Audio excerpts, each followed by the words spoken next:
우선 기자가 주인공에게 했던 말은 영어로는 이렇게 된다고 해요. Well, Bloom, what do we do now?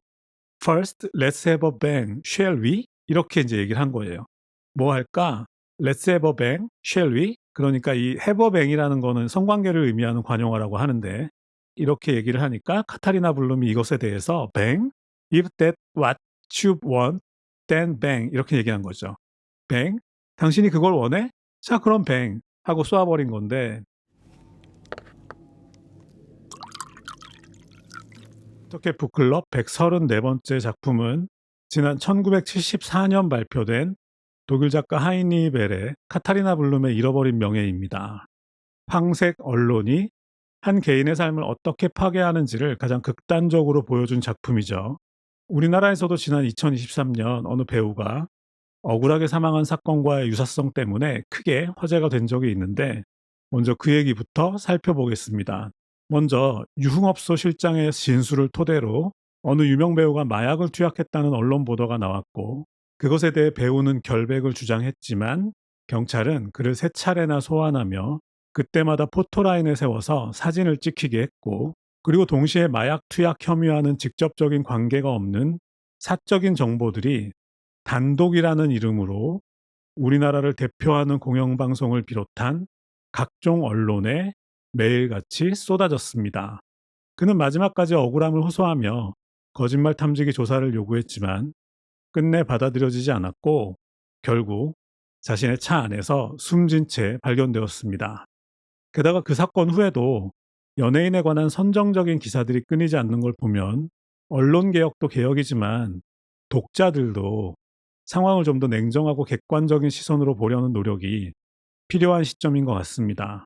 자, 이 소설 카타리나 블룸의 잃어버린 명예는 1974년 당시 서독에 살고 있던 카타리나 블룸이라는 27살 여성이 수요일부터 일요일까지 5일 동안 겪었던 일을 다루고 있습니다. 그녀는 성실하고 유능한 가사 도우미였고 어느 댄스 파티에 참석했다가 그곳에서 운명의 상대를 만나 사랑에 빠졌고 그로부터 4일이 지난 후 어느 기자를 권총으로 살해하게 된다는 이야기를 다루고 있습니다.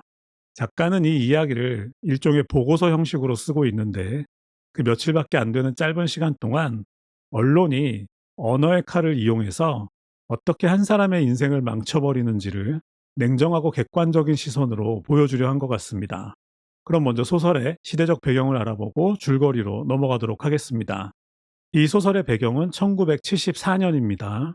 당시 독일은 서독과 동독으로 나눠져 있었고 서독의 경우에는 우리처럼 사회주의에 대한 거부감이 매우 강했습니다.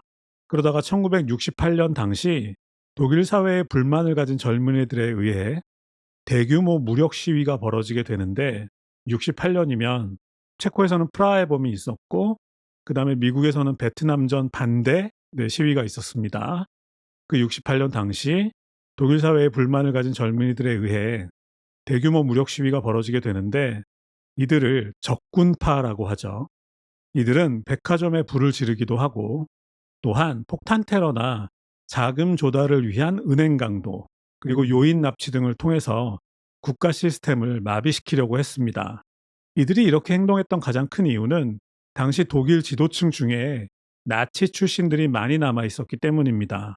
젊은이들에게 이것은 파시즘의 연장이자 타도해야 할 대상이라고 생각되었고 게다가 당시는 베트남전에 반대하는 반전 운동이 거세게 벌어지고 있던 시기라서 그 불길이 더 크게 번졌던 거죠. 자, 이것에 대해서 당시 서독 정부는 이 시위를 국가에 대한 테러로 규정하고 강경하게 대응했습니다. 결국 이 소설이 발표된 1974년이면 아직 이 여파가 계속되던 시기였고 이 작품이 발표되었을 당시 독일 보수 언론에서 이 소설을 테러리즘 소설이라고 규정한 것도 이것과 관련 있는 얘기인 거죠. 결국 이 소설 속에 자주 등장하는 빨갱이에 관계된 단어들은 당시 독일 사회를 지배했던 일종의 빨갱이 프레임을 상징한다고 보시면 될 것 같습니다. 자, 그럼 주인공 카타리나 블룸에 대해 알아보겠습니다. 그녀는 가난한 집안 출신입니다. 아버지는 탄광 광부였지만 전쟁에서 돌아온 후 이상해져 버렸고 어머니 역시 그 여파로 술에 의존하게 되었습니다. 그녀의 오빠 또한 불량한 청년이 되었고요. 그리고 그녀는 이혼 경력이 있는데 어린 나이에 결혼했지만 남편이 가부장적인 데다가 지나치게 질척거리는 성격이었기 때문에 매우 독립적인 그녀의 성격과 맞지 않아서 바로 이혼했던 거죠. 독립적인 성격답게 그녀는 어린 시절부터 집안일을 도맡아 하다시피 했고 또 다른 일도 아주 열심히 했습니다. 그러다가 지금은 어느 유능한 산업체 변호사와 건축 설계사 부부의 집에서 가사 도우미로 일하고 있습니다. 그녀의 일솜씨와 사생활이 얼마나 깔끔했냐면 고용주 부부가 은행보다도 더 낮은 금리로 아파트 구입 자금을 빌려줄 정도였죠. 뭐 이것 때문에 나중에 문제가 되기는 하지만 어쨌든 작가는 이 카타리나 블룸을 완벽하게 평범하고 성실한 개인, 완벽하게 평범하고 성실한 개인을 상징하는 인물로 표현하고 싶었다고 합니다. 그것처럼 주인공은 가사 도우미 일 외에도 남는 시간이나 주말이나 휴가를 이용해서 틈틈이 다른 시간제 일을 계속했고, 그리고 술도 마시지 않았고, 그리고 아무하고나 데이트도 하지 않았고, 또 춤추는 걸 좋아했지만 문란하다는 이유로 클럽 같은 곳은 가지도 않았고, 그리고 혼자 무기력하게 시간을 보내기 싫어서 TV도 사지 않았습니다. 그런 것들 때문에 이 주인공은 수녀라는 별명까지 얻기도 했지만 그래도 그렇게 한 덕분에 27살의 나이에 자기 소유의 아파트와 중고 폭스바겐까지 가질 수 있었던 거죠. 그런 그녀의 거의 유일한 취미라면 특히 비가 오는 날이면 퇴근 후에 혼자서 드라이브를 하는 것이었습니다. 그런 날은 지칠 때까지 몇 시간이고 운전을 했다고 하는데, 그런데 우리가 듣기에 이 일화는 너무 자연스럽게 들리지만 한편으론 나중에 문제의 소지가 되기도 하죠. 자, 소설은 고용주 부부가 휴가를 떠나고 카타리나 블룸이 친척집에서 열리는 소규모 댄스 파티에 참석하면서 시작됩니다. 카타리나 블룸이 댄스 파티에 참석한 것 자체가 4년 만이라고 하는데, 그런데 그녀는 그곳에서 운명의 상대를 만나게 되는 거죠. 서로 첫눈에 반했고 몇 시간 동안 함께 춤을 추다가 마침내 그를 자기 집으로 데려와서 함께 하룻밤을 보내게 되죠. 그런데 그곳에서 그 남자는 자신이 탈영병이라고 밝히고 지금 경찰에게 쫓기고 있다고 고백하는데, 그런데 카타리나 블룸에게는 이런 상황이 좀 낭만적으로 들렸던 것 같아요. 소설 여기저기에 당시 독일 군대는 우리나라랑 좀 틀렸는지 군인들이 탈영하는 경우가 종종 있었나 봐요. 그래서 붙잡혀서 다시 끌려 들어가고 또 다시 도망치고 이런 경우들이 좀 있었나 봐요. 카타리나 블룸은 탈영병이라는 말을 그렇게 심각하게 받아들이지 않고 오히려 이 상황을 조금 낭만적으로 생각을 했던 거죠. 그래서 아침에 그가 몰래 빠져나갈 수 있는 방법을 알려주게 되죠. 그런데 문제는 진짜 경찰들이 그녀의 집을 감시하고 있었다는 겁니다. 그는 진짜 탈영병인데다 은행 강도 혐의까지 받고 있었는데, 이 은행 강도 혐의라는 것 때문에 제가 아까 그 서독 사회의 당시 분위기를 말씀드린 건데, 이 사람은 사실은 실제 은행 강도는 아니에요. 그렇다고 죄를 짓지 않은 건 아니고 부대의 자금을 횡령하고 그리고 탈영을 했는데, 아까 말씀드린 것처럼 당시 독일 사회는 어떤 범죄가 일어날 경우에 그것이 테러리즘과 관련되어 있을지도 모른다는 의심부터 했기 때문에 은행 강도 혐의를 둔 거죠. 왜냐하면 테러에는 많은 자금이 필요하고, 여기서 말하는 테러는 사회주의자들의 테러죠. 테러에는 많은 자금이 필요하고 그 자금을 마련하기 위해서 과거의 적군파도 은행 강도를 계획했었기 때문입니다. 그래서 결국 수상한 사람이 나타나면 일단 적군파와의 연관성에 혐의를 두고 수사를 시작한다, 그런 거죠. 그래서 그런 의심을 하면서 혹시 그가 접촉할지도 모르는 공범들까지 함께 검거하기 위해서 계속해서 감시하고 있었던 거죠. 그런데 날이 밝고 한참이 지나서도 그가 나오지 않자 조급해진 경찰은 그제서야 주인공의 집을 급습했지만 그의 흔적은 발견할 수 없었습니다. 결국 경찰은 주인공을 의심하기 시작했겠죠. 왜냐하면 그녀가 일단 그를 빼돌린 것은 거의 확실했고, 게다가 그녀가 그를 만나자마자 자기 집으로 데려갔다는 점, 그리고 그녀가 나이나 직업에 비해 지나치게 고급 주택을 소유하고 있다는 점, 그리고 그녀가 가끔씩 자동차를 몰고 몇 시간이나 어딘가에 다녀온다는 점, 심지어 이웃 주민들의 증언에 의하면 가끔씩 그녀의 집에 낯선 남자가 찾아왔다는 점 등 그녀에 관한 모든 것이 경찰의 눈에는 수상해 보였던 겁니다. 어쨌든 그런 정황을 토대로 경찰은 그가 수배범을 미리 알고 있었고 그 수배범이 속한 조직의 자금과 관련이 있으며 정기적으로 그 조직과 접촉한다는 의심을 품게 되었습니다. 그래서 그녀에 대한 신문이 시작되었는데 뭐 여기까지는 그럴 수도 있는 거죠. 어떤 상황을 보기에 따라서 이렇게 볼 수도 있고 이렇게 볼 수도 있고 또 그런 의심들은 경찰이 하고 있는 의심들은 대부분 다 정리가 될 수 있는 의심들이니까 여기까지는 크게 문제가 없다고 볼 수도 있는데 문제는 이 과정에서 그녀에 대한 정보들이 한 언론의 기자에게 흘러나갔다는 거죠. 결국 그녀의 사진이 일면에 실리게 되고 게다가 이 언론은 아무런 증거도 없이 그녀를 빨갱이 창녀로 낙인 찍어 버립니다. 그리고 그것에 그치지 않고 이번에는 그녀가 지금까지 알고 지냈던 사람 모두를 찾아가서 취재를 하는데 이 과정에서 사람들의 말을 왜곡하는 것도 서슴지 않죠. 예를 들어 과거에 그녀의 고용주였던 어느 은퇴한 선생님에게 기자가 이렇게 질문을 합니다. 카타리나 블룸이 원래부터 과격한 편이었냐? 이렇게 질문을 하는데 그 선생님이 기가 차가지고 그녀는 과격하리만치 협조적이고 계획적이며 지적인 사람이었다라고 대답을 했습니다. 그 신문에 나온 기사에는 그 선생님의 코멘트가 이렇게 적힌 거죠. 모든 관계에서 과격한 한 사람이 우리를 감쪽같이 속였다라고 바꿔버린 겁니다. 왜곡한 거죠. 심지어는 현재 고용주의 아내가 한때 학생 운동을 했었다는 이유로 그녀 주변 사람들까지 사상적으로 매장해 버리려고 하죠.